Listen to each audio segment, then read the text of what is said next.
ज्ञान यज्ञ की इस अनोखी कक्षा में आपका स्वागत है। मैं हूं आरती। चलिए शुरू करते हैं आज का अध्याय। टैली ERP-9 के इस अध्याय में हम सीखेंगे डे बुक में किसी निश्चित तारीख के ट्रांजैक्शन की संपूर्ण जानकारी प्राप्त करना और किसी एक सप्लायर या कस्टमर के साथ हुए ट्रांजैक्शन की संपूर्ण जानकारी प्राप्त करना। जिस तरह से कि अभी डे बुक में हमने देखा कि किसी भी एक पर्टिकुलर डे की जो भी ट्रांजैक्शंस थे वो हमने देखे और उसमें सारी जानकारी प्राप्त की।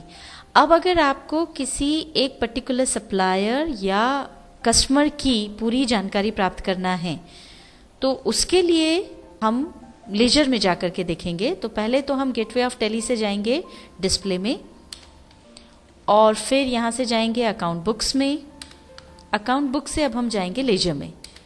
अब हमको जिस भी कस्टमर का लेजर देखना है, जैसे कस्टमर बी का लेजर देखना है, तो हम यहाँ पर गए।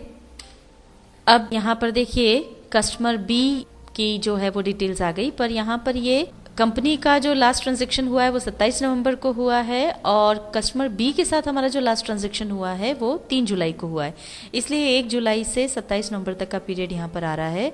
पर अगर हम चाहते हैं कि कस्टमर बी के साथ हमारे जितने भी ट्रांजैक्शंस हुए हैं वो सब हमको नज़र आए, तो उसके लिए हम ये F2 पर जाकर पीरियड चेंज कर लेंगे। ये हमने यहाँ से 1 अप्रैल चुन लिया। तो अब ये 1 अप्रैल से लेके उसके कस्टमर बी के लास्ट ट्रांजैक्शंस तक जितने भी ट्रांजैक्शंस हुए हैं वो सब हमको यहाँ पर नज़र आ रहे हैं। अब जैसा कि डे बुक में हमने पूरी डिटेल देखी थी, ये तो सामान्य डिटेल आ गई। डेबिट और क्रेडिट यहाँ पर हमको पता चल गया है। पर अगर हम पूरी डिटेल चाहते हैं तो उस पूरी डिटेल के लिए, जिसमें कि इन्वेंट्री वाइज डिटेल मिल जाए, बिल वाइज डिटेल मिल जाए, तो उसके लिए हमको कॉन्फ़िगरेशन पर जाना होगा F12 की प्रेस करके। अब जिस तरह से हमने डे बुक में किया था, यहाँ पर भी हम ले लेंगे फॉर्मेट। हमने डिटेल ले लिया, बिल वाइज डिटेल्स को यस कर देंगे, कॉस्ट सेंटर छोड़ दिया, इन्वेंट्री डिटेल को यस कर देंगे, बैंक डिटेल भी यस कर देंगे, नरेशन देखनी तो भी यस कर देंगे। ये सब हम यस करते हुए आ गए। सॉर्टिंग मेथड हमने डिफ़ॉल्ट ही रखी है। अब शो रनिंग बैलेंस, इस ऑप्शन को अगर आपको यस करना है, इसमें कस्टमर बी का जो भी बैलेंस है वो हमको लाइन से दिखता जाएगा कि अगर हमने पहले 3000 का माल बेचा है, बाद में फिर 3000 का और बेचा, तो वो 3000 से बैलेंस बढ़कर 6000 हो जाएगा। इस तरह से वो रनिंग बैलेंस हमको नज़र आएगा। तो इसको अगर हमको देखना है तो यस कर दें। अब आप यहाँ देख सकते हैं कस्टमर बी के साथ हमारे जो भी ट्रांजैक्शंस हुए हैं उसकी पूरी डिटेल यहाँ पर हम देख पा रहे हैं। जैसे 2 अप्रैल को हमने उसे शक्कर बेची। यहाँ पर न्यू रेफरेंस में जो हमने बिल बनाया था उसका बिल नंबर यहाँ पर आ गया और 3300 रुपये की शक्कर हमने बेची है। उसके बाद 5 मई को हमने 10,400 रुपये की शक्कर बेची।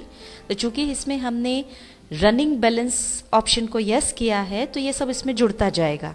तो ये जुड़ करके 13,700 रुपये हो गया। 15 मई को हमने 6,000 का माल बेचा है तो ये 19,700 रुपये हो गया। इस तरह से टोटल 23,000 रुपये का हमने माल बेचा और 3 जुलाई को कस्टमर बी ने हमें 3,000 रुपये दिए, तो ये इसमें से कम हो गए, ये 20,000 हो गए और फिर उसने 15,000 रुपये हमको दिए। तो इस तरह से ये 5,000 रुपये उसके बचे। अब जिस तरह से हमने डे बुक में आपको बताया था कि अगर आप कॉलम वाइज सारी डिटेल्स देखना चाहते हैं कस्टमर्स या सप्लायर्स की, तो वो आप यहाँ पर भी देख सकते हैं। कस्टमर बी की अगर हमको पूरी डिटेल चाहिए तो हम इसके लिए कॉलमनर वाला जो ऑप्शन है इस पर जाएंगे, ऑल्टर F8 प्रेस करके। अब यहाँ पर हम सबको यस करते हुए एक्सेप्ट कर लेंगे। अब ये देखिए ये सारी क्वांटिटी है, रेट, वैल्यू, ग्रॉस टोटल, ये सारा की सारा हमको यहाँ पर नज़र आ रहा है। अब यहाँ पर हमने उसको जो माल बेचा है उधार में, तो ये देखिए माइनस में ये आ रहा है। फिर हमको ये उसके पैसे मिल गए, तो वहाँ पर ये 3,000 और 15,000 रुपये कैश रिसीव्ड में आ गया। और इधर पीछे सारा उसका जो इन्फॉर्मेशन है, CST नंबर है, पैन नंबर है, ये सारा भी हमको नज़र आ जाएगा। अब अगर हम चाहते हैं कि जो हमने आइटम बेचा है उसकी भी हमको डिटेल मिले, तो उसके लिए वापस हम F12 प्रेस करके कॉन्फ़िगरेशन में जाएंगे और यहाँ पर हम डिटेल चुन लेंगे और इनको यस कर देंगे। तो अब ये देखिए यहाँ पर शुगर बेची या कब राइस बेचा, ये हमको आइटम का नाम भी यहाँ पर दिख जाएगा। अब अगर हमको कॉलम्स नहीं चाहिए तो हम ये नो कॉलमनर पर जाएंगे, कंट्रोल F8 प्रेस करके। तो ये देखिए हम वापस पुरानी स्क्रीन पर आ गए। तो जिस तरह से अभी हमने कस्टमर बी की लेजर देखी और सारी जानकारी प्राप्त की, उसी तरह आप किसी सप्लायर या कोई अन्य लेजर भी देख सकते हैं। और अब यहाँ से बाहर आने के लिए एस्केप की दबाते हुए बाहर आ जाएं।